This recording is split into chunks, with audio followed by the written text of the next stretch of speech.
$90,000 commission gone. Just like that. Because an agent I was mentoring refused to do one simple thing.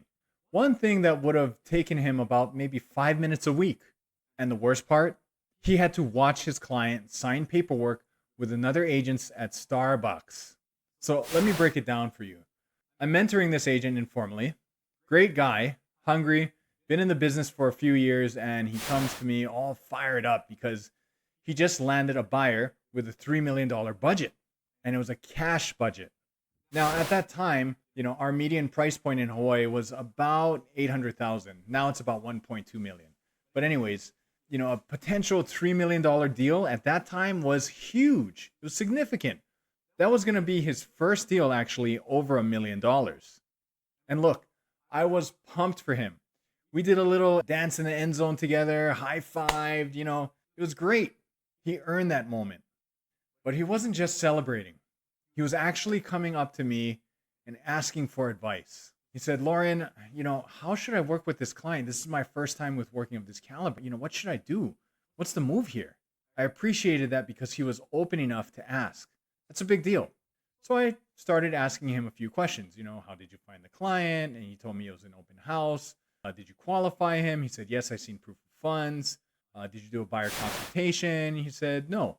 But I did take him around to show some properties and he felt like they had a connection. So I said, okay, great. Well, how often do you speak with him? And he said, I don't know. It's been a couple weeks, whenever. And I asked, wait a minute, did you set up any kind of communication cadence with this client? He kind of looked at me a little puzzled and he said, no, not really.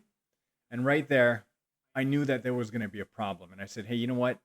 You have a $3 million buyer, but you don't have a framework to keep him. No structure, no rhythm, just vibes and a handshake. So I told him, all right, here's what you need to do. This is bare minimum. I want you to pick a day, any day, and tell your client that every week on that day, between certain hours, you're going to call him, whether you have an update or not. So for me, it's every Tuesday between the hours of 9 a.m. and 11 a.m. That's when I report to all of my clients, rain or shine. If they're busy and they can't answer, I just shoot them a text letting them know that I called. If it's something important, I'll leave a text, an email, and a voicemail asking them to call me back. Now, when you do that consistently, you build a rapport, and he'll be more than likely to make an offer sooner than later. And, he said, oh, yeah, great, I'll do that. But I could tell it wasn't the magic pill he was looking for. He was hoping I was going to give him some secret phrase or some killer closing technique, something flashy, some insider trade secret. And here I am just telling him to make a phone call once a week.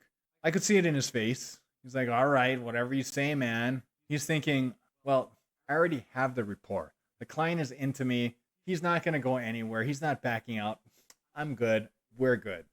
So about a month and a half later, I check in with him. It's like, hey man, how's it going? How's everything with that buyer? And his whole energy shifted. He said, honestly, I think I lost him. He just kind of ghosted me. I said, hang on. What do you mean he ghosted you? It's only been a month and a half. Have you been keeping up with your communication cadence? When did you go dark? And then he got quiet. And he said, yeah, you know what? I didn't really keep up with that. So I told him, okay, all right, yeah, you know what? That sucks. He ghosted you, but it's not over yet. Go ahead and call him again. Try to get him on the phone. And for the love of God, leave a voicemail. I don't know why so many agents refuse to leave voicemails. You're already calling them. It's free. It's efficient. You're getting your message across. And at the very minimum, all you have to say is, please call me back. That's it. Very easy to do. But he didn't do that either. About a week later, I followed up again. I was like, hey man, did you get in touch with that client? And I could actually hear it in his voice before he even said anything. He's like, man, you're never going to believe this. I was out shopping at Safeway and I saw him at Starbucks, sitting across from what looked like another agent. And I'm pretty sure they were going through some contracts. And then he told me, man, Lauren, I was so deflated, so defeated. I didn't even finish my grocery shopping. I just turned around and went home. I was so sick. I was so over it. And then he said the part that stuck with me. He said, had I just stayed in touch with him, had I just listened to you, I'd probably be the one at that table signing papers with him right now. That would have been a $3 million deal. At 3%, that's a $90,000 commission. Poof, gone. Because he didn't make a 5-minute phone call once a week. Now, here's what I want you to take away from this story. And this is something that you can implement today, whether you're in my program or not. Most agents treat the moment they land a client as the finish line. They do the happy dance, they think one hurdle cleared, and hey, it's smooth sailing from here on out. But getting the client is not the finish line. It's actually the starting line. That client that you just got is the beginning of at least a 5 to 8 year commitment, because that buyer is eventually going to turn into a seller. And the fastest way to blow that up is to go silent, to ghost your own client and tell yourself, they're in their own world. They're doing their own thing. I don't want to bother them. But here's what you have to remember. Yes, your clients have access to the MLS through multiple public sites, but ultimately we are the real estate professionals. We have our feet in the pond the entire time. Our clients just kind of dip their toes into it and just dabble in it a little bit. They are actually relying on our expertise and our commitment to provide the essential information that they need to make wise and educated decisions. When you go silent, you're not giving them space. You're giving them a reason to find someone who actually communicates. So here's exactly how you set up a communication cadence with your clients. And I want you to do this today, not next week, but today. So step 1, pick a day, any day, Tuesday, Wednesday, Thursday, Friday, it doesn't matter. That's your reporting day. That's the day your clients know they're going to hear from you. Step 2, set a window. For me, it's anywhere from 9 a.m. to 11 a.m. on every Tuesday. Your clients know that if the phone rings during that window, it's me, right? And I'm either giving them an update or I'm just checking in to let them know that I'm still here and I'm still working for them. Step 3, if they can't answer, just send a quick text. Hey, I just called, nothing urgent, just checking in. But if it is important, you leave a text, an email, and a voicemail saying, please call me back at your earliest convenience. Step 4, never skip a week, even when you have nothing to report. That call tells your client, I'm here, I'm thinking about you, and you are my priority. That consistency is what separates agents who close deals from agents who lose them. That's it. That's the framework. It's not sexy.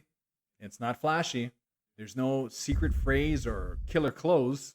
It's a phone call. But that phone call is the difference between a $90,000 commission check and watching your client do paperwork with someone else at Starbucks. And I know these little things make a huge difference because I was actually the same way. About 5 years into my career, I thought I had it figured out. I closed a bunch of deals.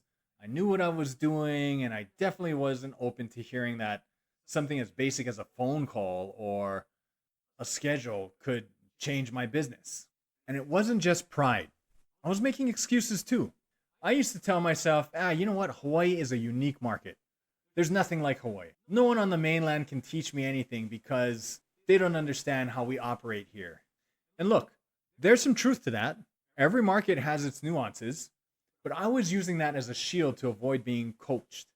It was easier to say my market is different than to admit that maybe I had gaps and I couldn't see them.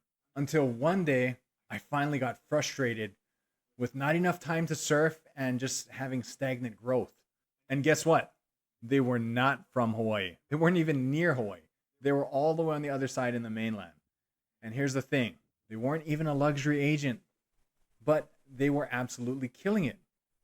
And everything they taught me went back to the fundamentals, the basics, communication, consistency, structure, the stuff that isn't sexy but works in every single market at every single price point.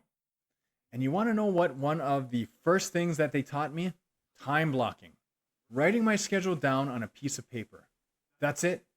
As insignificant as that sounds, that one thing dramatically increased my productivity, my happiness, and my health. It broke the barrier I needed to break to get to the next level.